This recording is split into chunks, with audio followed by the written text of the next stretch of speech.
Yeah, Justin, I hear you, and I love the intro, but some people felt that the spinny bit, the spinny transition screen, was a bit cheap looking. Can we get that a bit classier? Yeah, it's just a little tweak, we just want it classier. Thank you, bye-bye. Bye.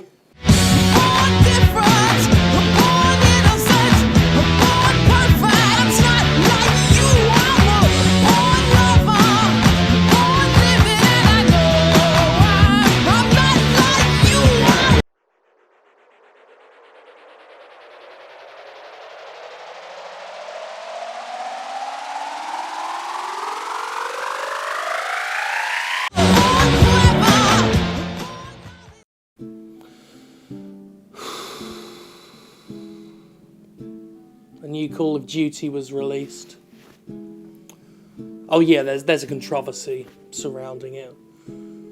People are annoyed about a new Call of Duty. Because it's a new Call of Duty. It's coming out this year. It's going to be released in November, which doesn't make a change at all. It's another Call of Duty. Have you ever felt like this? How strange things happen. Are you going round the twist? Well, have you heard the word about the bird and the spider? It wiggled and wriggled and jiggled inside her. Call of Duty Infinite Warfare was announced this past weekend. Let's just say it didn't get the warmest of receptions on YouTube. Call of Duty has essentially been the twilight of the video game world for quite some time, and the associated animosity is evidenced with over 1 million dislikes. Of course, the dislikes don't ultimately matter, as this series seems unable to stop selling ridiculous amounts even as each new game feels more tired and disposable than the last, but the backlash has been interesting to see at the very least. Even more interesting is how Activision had the power to undercut this backlash with one hell of a goodwill saving throw, but ultimately it cashed in that saving throw to try and make Infinite Warfare more appealing, I guess. See, after plenty of rumours, Activision finally revealed that Call of Duty 4 Modern Warfare was getting remastered. As the game that arguably cemented COD's place as a market titan and influenced an entire gaming generation, COD 4 enjoys respect even from the most tired and despondent former Call of Duty fan. While many would argue Modern Warfare 2 was better, the original Modern Warfare's influence can't be denied, and as someone who put more hours than is healthy into its multiplayer, the idea of Modern Warfare Remastered is easily more exciting to me than another new COD that edges with baby steps closer towards sci-fi in order to falsify a sense of freshness. But there's a snag. See, while Activision could have had one of the easiest crowd pleasers ever, it chose instead to add a pretty huge caveat to the requisition of Call of Duty 4. You want the remaster? You have to buy an Infinite Warfare Special Edition. Modern Warfare Remastered is available only in the Legacy, Legacy Pro, and Digital Deluxe editions of Infinite Warfare. You'll need to sink $80 minimum for the latest COD if you want to get your hands on the Remastered Classic. It's a bold move, I suppose. Bold is what we can diplomatically call it. You may have other words you'd like to substitute. Scummy, greedy, penis-flavoured, whatever feels right to you. This is your time.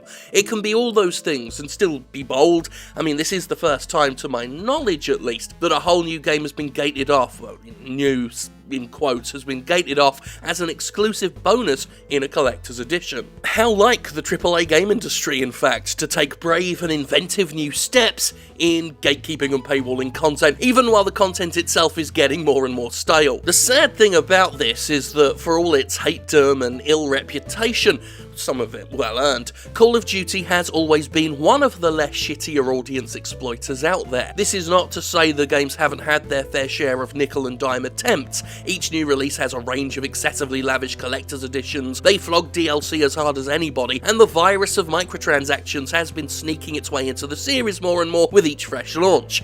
But when you compare it to the contemptuous behaviour of Electronic Arts, Ubisoft and Warner Brothers games, Call of Duty doesn't seem quite so bad.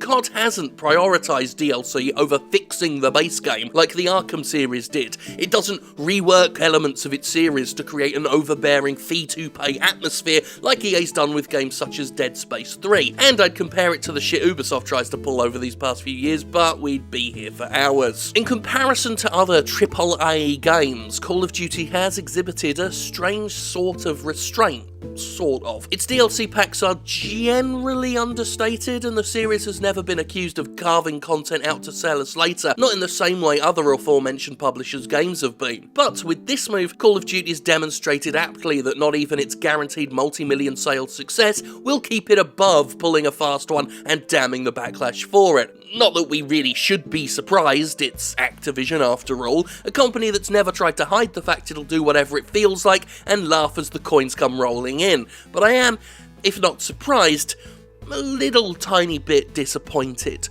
I know Call of Duty has never really been better than the EAs and WBs and UBs of the world, but I don't know.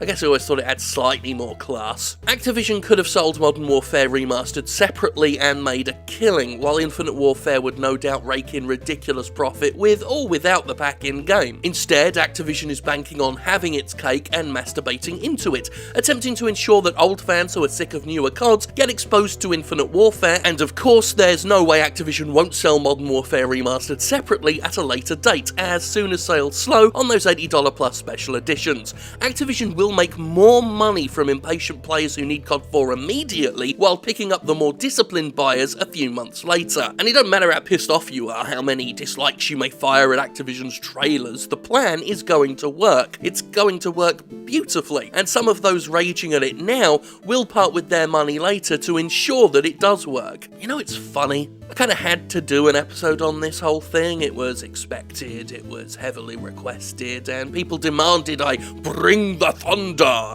But all week I've been thinking about what to say, and I just can't find enough piss and righteous vinegar in me to tear this whole thing apart.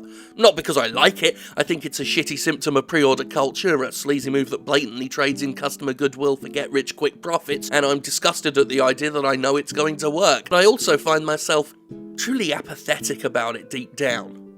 I mean, it's COD. Call of Duty has sucked out most of the passion I've ever had for Call of Duty, both for the good stuff and the bad stuff. I've been a big defender of the series for years, but that shit fell apart for me around about the time Call of Duty Ghosts came out, and I've struggled to enjoy or even care about a Call of Duty since. There's something spectacularly hopeless about Call of Duty as a series, something so static and immutable about it that I've given up pretty much giving a fuck. Sure, I can rather disconnectedly tell you why Activision is being shit and why the COD 4 situation is bollocks, but I don't feel mad about it, just resigned, because it's Call of Duty and who the fuck even cares anymore. Call of Duty is, after all, the disposable camera of the video game world. It's a tampon, a condom, you use it and you throw it away. Every 12 months a new one comes out and the last one stops being even slightly important. They're temporary installments in an infinite loop of never-ending, never-changing big-budget behemothry, and a year from now we won't give a shit about any of this, because it's Call of Duty, and there'll be a new one to get pissed off about, and nothing will change, the cycle won't break. This is not me advocating tolerance. I've talked in depth before about how important it is to keep pressuring and complaining about shitty behaviour, even when people have started to accept it as the new normal. But you know what?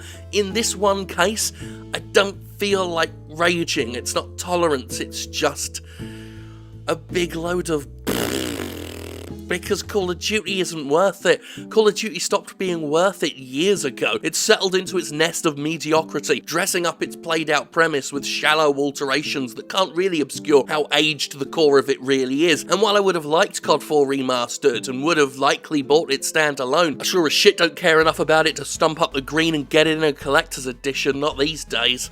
I'm disappointed, as I said, but I ain't mad. Because Call of Duty really has become the Twilight of the video game world, and, well, who really gives a fuck what they do with Twilight? Now, I did this episode to make a point of the fact that Call of Duty has become such a static monolith in the industry that it's hard for me to give a shit about anything it does anymore, and how that really ought to reflect badly on the series itself, that it manages to inspire nothing in me these days. But there is something less apathetic we can draw out of the situation itself, which is the fact that the video game industry is nothing if not fond of nicking ideas from other companies if they're successful, even if they're not popular. So we could look at this from a slippery slope perspective. Slippery slope arguments are sometimes considered fallacious, but they do hold water sometimes, and especially when we're talking about the video game industry, where they grease up every slope they find, it's worth bringing up. So yeah, this is something to be, I guess, vigilant about, because you never know. You never know whether or not this will take off and become the new thing, that we'll get remastered versions of games with the next one to try and sell the latest. I feel not many series would feel they could get away with it, but we could certainly see it. Like for example, I saw on a blog somewhere, they put out the idea that just how preposterous it would be if the Nathan Drake collection was exclusive to a collector's edition of Uncharted 4. And it does seem preposterous now, but a few years' time it may not be. So it is something to keep an eye on, something to be, I guess, concerned about. But in this one particular instance, I still take the "it's fucking Call of Duty, fuck it" approach.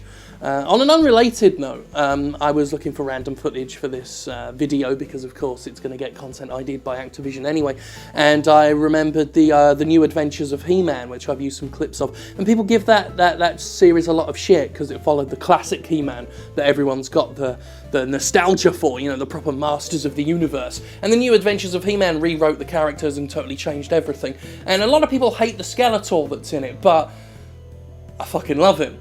And I'm just using my soapbox here to just stick up for the New Adventures of the New Adventures of Skeletor. Fuck it, I'll just say that. The New Adventures of Skeletor, when he had the eyes and a winning personality. I mean, just look at it. It's almost enough to make even me smile. I think I will smile. Did I tell you to smile? You don't breathe unless I tell you to. In fact, stop breathing. Has a nice beat, don't you think? Thank God for Eyeball Skeletor, and, of course, thank God for me.